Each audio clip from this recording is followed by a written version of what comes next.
welcome back to Leemah's kitchen. Today I'll be showing you how to make smoky jollof rice. So if you'd like to see how to make smoky patty jollof rice, please stay tuned. So I'm starting off by making the pepper mix. I'm going to blend in some tomatoes, some bell peppers, Scotch bonnet, some onions, and then ginger and garlic with a little bit of water, and then I'll blend that till it's smooth. Now that the pepper mix has been blended, I'm going to boil that so that the water dries up before I use it for the jollof rice. So now on to the next step. I'm going to start off by heating up some cooking oil. Then I'm going to fry some onions till translucent.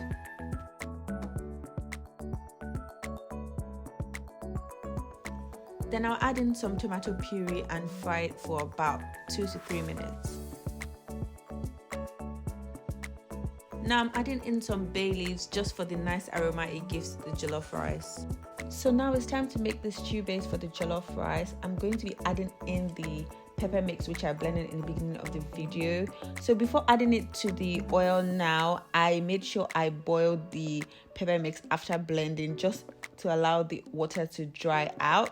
I find that this way, if you boil before you add it to the oil, it allows the stew fry faster. It's time to season the stew. I'm going to be adding in some thyme, a little bit of curry, some chicken seasoning cubes, and salt. I'm just stirring that up to ensure that the seasoning and spices are well incorporated into the stew.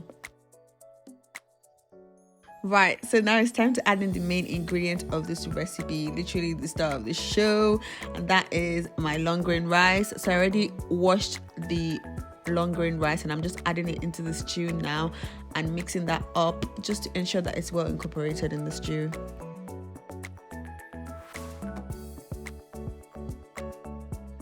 This is where it gets tricky for most people. You end up adding too much water to the jollof rice, so I'm adding in just enough water to cover up the rice because you don't want to add too much water and then make your rice too soggy, if that makes sense. I'm going to cover this up now with some foil paper. The reason why I'm doing this is because we want to generate steam, because that's what actually cooks the rice, which is why you don't need so much water.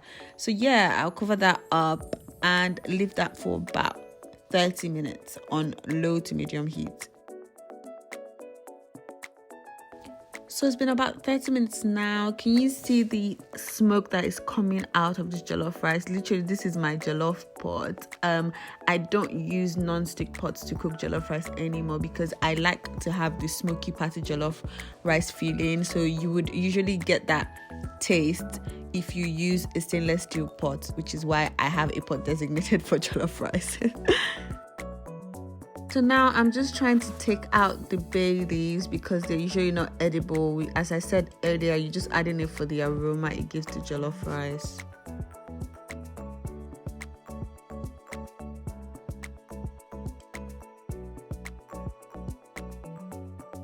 So I'm going to cover up the jollof rice now, and then I would turn up the heat so that it can burn for about 5 minutes. I'm doing this because I want this smoky patty jollof rice feeling. If you don't want this, you can always skip this step, but I already compensated for the burning by adding in about extra half a cup of rice because I know it's gonna burn. Can you guys see the amount of smoke coming out of this jollof rice? Yes, this is what I love to see.